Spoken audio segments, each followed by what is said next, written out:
مہمان آ گیا ہے، ذیشان آ گیا ہے،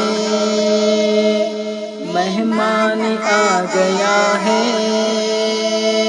ذیشان آ گیا ہے، رب کا مہینہ پیارا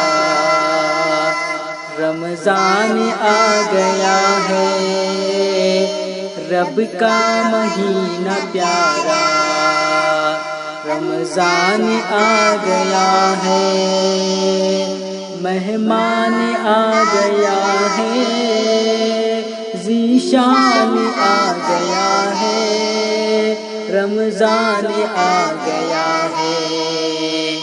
رمضان آ گیا ہے۔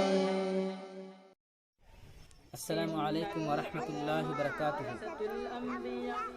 بسم اللہ الرحمن الرحیم، الحمد للہ رب العالمین، وصلی اللہ تعالی علی خیر خلقہ سیدنا محمد وعلی آلہ واصحابہ اجمعین، اما بعد۔ محترم ناظرین و سامعین حضرات، اللہ پاک نے ہمیں رمضان المبارک کے مہینے میں داخل فرمایا ہے،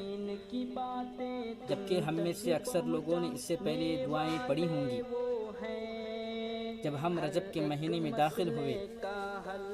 اللہم بارک لنا فی رجب و شعبان وبلغنا رمضان، کہ اے اللہ تو ہمارے لیے برکت اتار رجب کے مہینے میں اور شعبان کے مہینے میں، اور ہمیں رمضان میں پہنچا دے۔ تو اللہ تبارک و تعالی نے کچھ لوگوں کو مانگنے کے بعد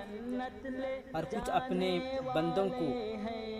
ان کے نہ مانگتے ہوئے بھی انہیں رمضان کے مہینے میں داخل فرمایا ہے۔ یہ اللہ تعالیٰ کا بہت بڑا کرم و احسان ہے کہ بن مانگے بھی اللہ پاک نے اس مہینے میں ان لوگوں کو داخل فرمایا جنہوں نے کبھی اللہ سے دعا بھی نہیں کی تھی۔ تو گویا کہ اللہ تبارک و تعالی اپنی رحمت اور اپنی نعمت کو اپنے بندوں پر اتار رہے ہیں۔ تو ہم سب کو چاہیے کہ ہم اللہ تعالیٰ کی اس مبارک اس پاک مہینے کا احترام کریں، اس کی قدر کریں، اور اللہ تبارک و تعالیٰ کی طرف رجوع ہو جائیں، گناہوں سے معافی طلب کرتے رہیں۔ اللہ کا احسان مانیں کہ اللہ پاک نے بن مانگے ہمیں اس مہینے میں داخل فرمایا،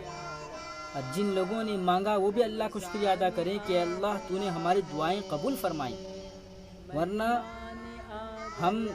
اگر تجھ سے مانگتے تو چاہتا تو ہمیں اپنی رحمت سے دور بھی کر سکتا تھا، کیونکہ ہمارے گناہ بھی ایسے ہیں۔ ہم ایک زبان سے تجھ سے رمضان میں داخلے کی دعا بھی کر رہے تھے، اور دوسری طرف ہم گناہ پر بھی اڑے ہوئے تھے، ہم گناہ پر قائم تھے، لیکن پھر بھی تو نے ہمارے گناہوں پر پردہ ڈال کر اپنی رحمت ہم پر نازل فرمائی، اور اس مبارک مہینے میں تو نے ہمیں داخل فرمایا ہے۔ تو اس لیے ہم پر ضروری ہے کہ ہم کیا کریں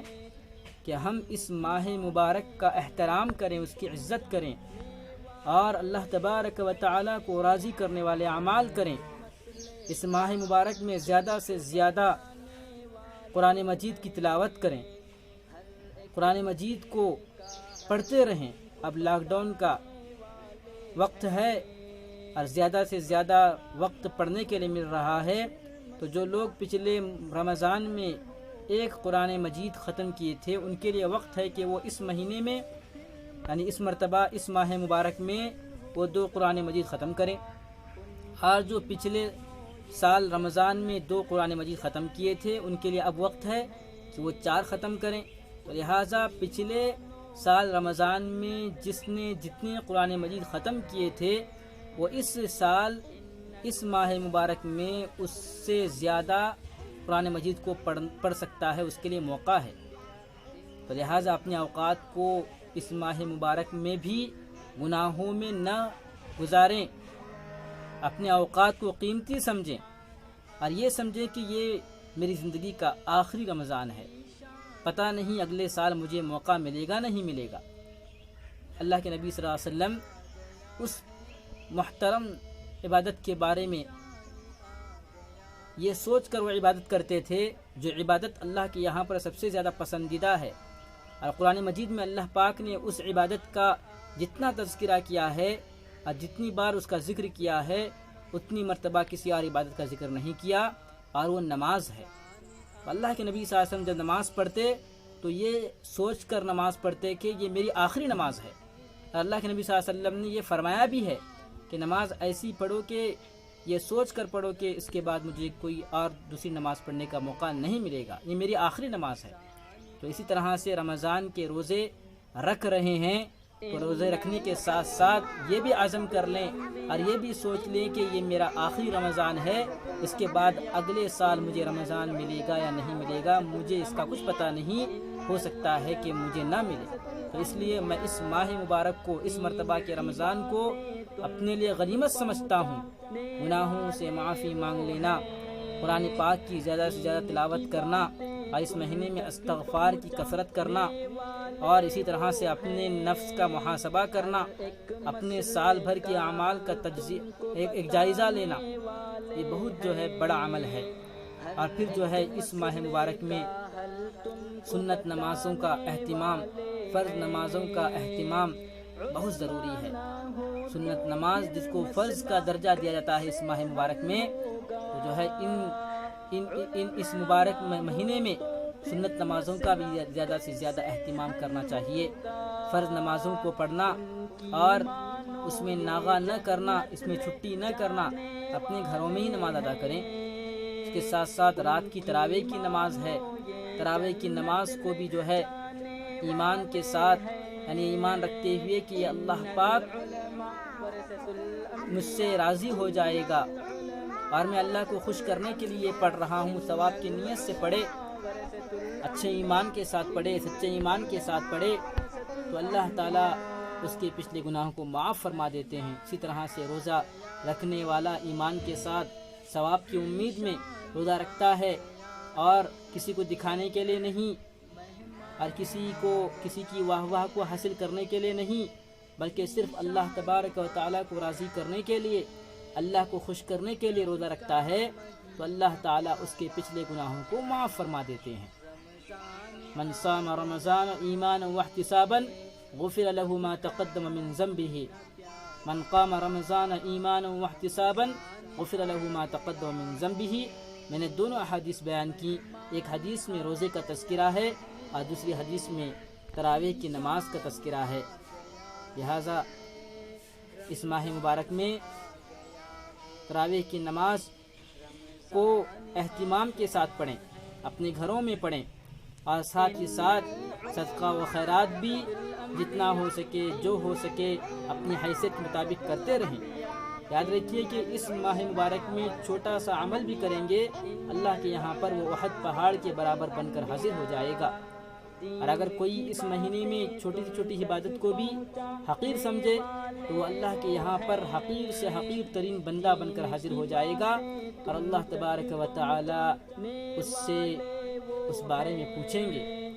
لہٰذا اس ماہ مبارک کو اپنے ہاتھ سے جانے نہ دیں اور اس کا صحیح استعمال کریں، اس کی صحیح قدر و قیمت کریں۔ میں کوئی بڑا عالم نہیں ہوں، لیکن جو کچھ معلومات میں رکھتا ہوں ان معلومات کی روشنی میں کچھ باتیں ٹوٹی پھوٹی الفاظ میں آپ تک پہنچایا ہوں۔ ویسے تو آپ نے بڑے بڑے علماء کے بیانات سنے ہوں گے، میں مختصر آپ کو بیان کر رہا ہوں، اور دعا کریے کہ اللہ تعالی ہم سب کو اس ماہ مبارک کا صحیح معنی میں احترام کرنے، اس کا عزت کرنے اور اس کی قدر کرنے کی توفیق عطا فرمائے، آمین۔ اور قدر و قیمت یہی ہے کہ ہم اس ماہ مبارک میں گناہوں سے بچیں، برائیوں سے بچیں۔ صرف کھانے پینے سے رکنا روزے کا نام نہیں ہے، روزہ صرف کھانے پینے سے رکنے کا نام نہیں ہے، بلکہ کھانے پینے کے ساتھ ساتھ اللہ تبارک و تعالیٰ کی منع کی ہوئی ہر چیز سے بچنے، اللہ کے تمام احکامات پر عمل کرنے کا نام روزہ ہے، ورنہ پھر روزے کے ثواب میں بہت زیادہ کمی آ جاتی ہے۔ اور بعض اوقات ایسا بھی ہوتا ہے کہ بندہ سارا دن بھوکا پیاسا رہتا ہے لیکن اس کی نیت غلط رہتی ہے، اور وہ عبادت میں پختگی نہیں رہتی ہے، اور اس کے اندر جو ہے سستی رہتی ہے، وہ نماز کو اور تراویح کو اور روزے کو اپنے اوپر بوجھ سمجھتا ہے، لیکن صبر کر رہے ہیں، سب کر رہے ہیں، اس لیے میں کر رہا ہوں، اللہ کا حکم سمجھ کر جو ہے روزہ نہیں رکھتا ہے اور تراویح کو سنت مؤکدہ سمجھ کر نہیں پڑھتا ہے، تو لہٰذا یہ عبادتیں اللہ کے یہاں پر مقبول نہیں ہوتی ہیں، تو گویا کہ اس کا کھانا پینے سے رکنا سب بیکار ہو جاتا ہے اور اس کو کچھ بھی ثواب نہیں ملتا۔ اسی طرح سے رات بھر جاگ کر اگر وہ عبادت کرتا ہے لیکن اس کی نیت خراب رہتی ہے، وہ بوجھ سمجھ کر عبادت کر رہا ہے، تو اس کا رات بھر جاگنا یا پھر جو 20 رکعت تراویح کی نماز ہے اس کو پڑھنا لیکن نیت خراب ہونے کی وجہ سے وہ تمام اعمال بھی اللہ کے یہاں پر قابل قبول نہیں ہوتے ہیں۔ اس لیے ہم سب کو چاہیے کہ ہم سب سے پہلے روزہ رکھنے سے پہلے ہی اپنی نیتوں کو خالص کر لیں اور یہ سمجھیں کہ میں صرف اللہ تعالیٰ کے لیے روزہ رکھ رہا ہوں، اور اسی بندے کے بارے میں اللہ تعالیٰ کا وعدہ ہے کہ جس بندے نے صرف میرے لیے روزہ رکھا ہے میں اس کو اپنے ہاتھ سے اس کا بدلہ دوں گا۔ اللہ تعالیٰ ہم سب کو